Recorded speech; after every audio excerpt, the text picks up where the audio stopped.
Well, good morning, ladies and gentlemen, and welcome to another Travel Mold broadcast. And I'm delighted this morning to have Dave Callan, who is the Customer Director for Travel Counsellors up in Manchester. Good morning, Dave. Good morning, Graham. Great to be here. Good. How are you doing? I'm very well, thank you, actually. I'm very well indeed. How are you? Yeah, not bad.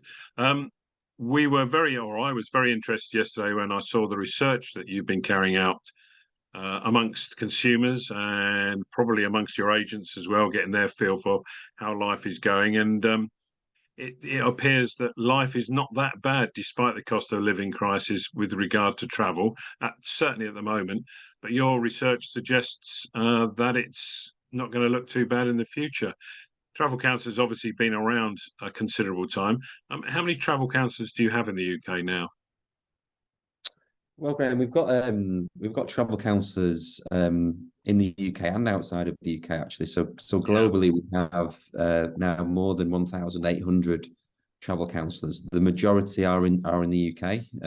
We've got TCs in the UK, Netherlands, Belgium, UAE, and South Africa. So the UK is the large majority of that. And for us, really, what's exciting about the number of TCs is not just the volume of them, but it's the quality of them.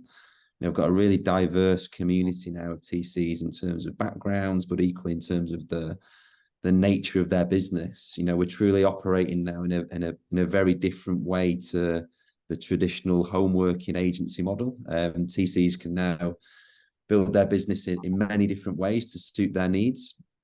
And believe it or not, I was looking at some of the data. So we have over 13,000 years worth of experience now across our travel counsellors community. And that's just years of experience of travel counsellors. And some of our travel counsellors join us with no experience in travel, and some others join us with 10, 15, even 20 years plus experience in the travel industry. So we've got a hell of a lot of experience in the community. So the volume of travel counsellors is really impressive.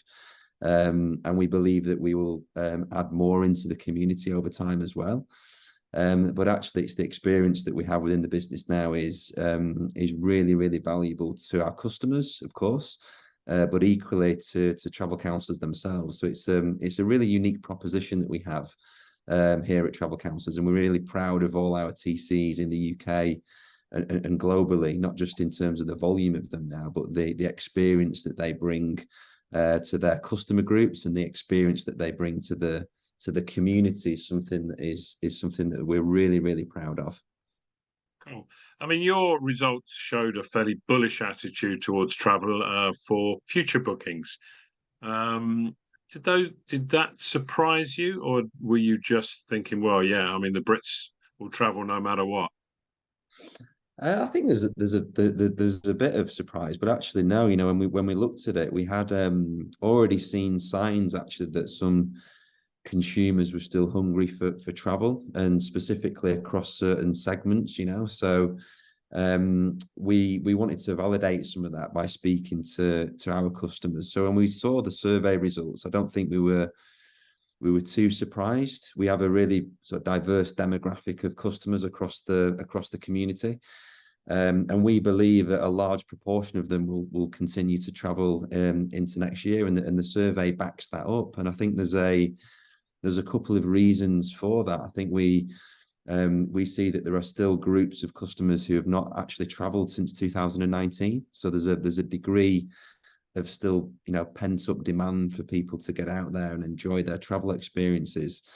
And I think the second point is just around, in general, I personally believe that people are valuing their experiences and relationships and connections more than they are valuing material items now. So I think people are able to get those human needs from travel experiences now. So I think we're in a position where we can capitalize on that.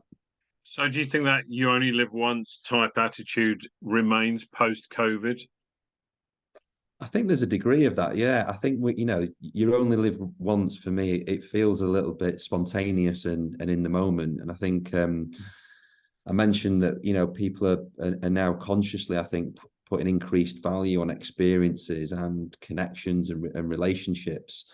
more than those material items. And I think, you know, what better way than to book an amazing experience with your friends or your families and have that through travel. So, you know, some of the data as well, I think, backs that up. You know, we saw some consumers saying that they would cut back other things before they cut back their travel experiences.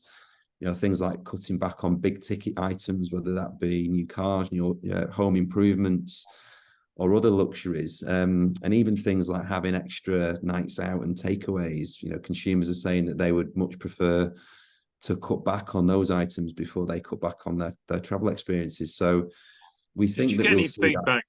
Sorry, Dave. Did you get any feedback as to the type of holidays that people book? Is there a modification of people's bookings? For example, they may want to stay in a Premier Inn rather than a Marriott. They might go for 7 days rather than 14 because of the cost of living crisis, or people just saying, sod this, we're going to go for it.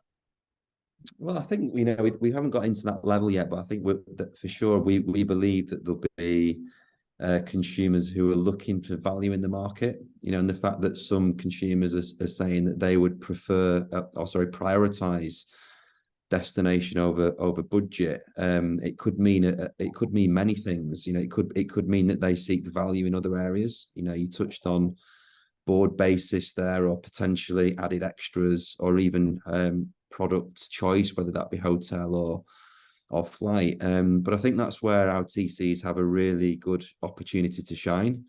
You know, we're TCs that are really vested in what's important for the customer, right? So they have all the tools and they have all the experience to deliver exactly what an individual customer needs, whether they're seeking value in this current market or whether they are hell-bent on going to a certain destination. Our TCs have the experience, the support community, and all the tools to be able to find exactly what customers are looking for, whether that's value-based or whether it's based on a specific destination or type of experience. So, yeah. And are you seeing this bullish attitude coming through with forward bookings for next year? And if so, what's selling well?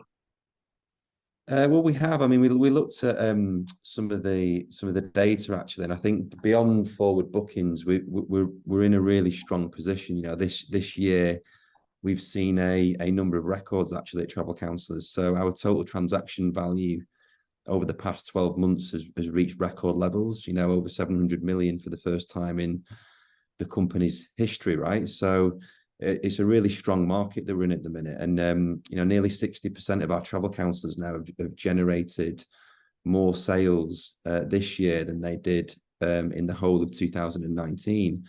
And when we look forward, actually, we've got record-breaking numbers looking into 2023 when you look at forward bookings.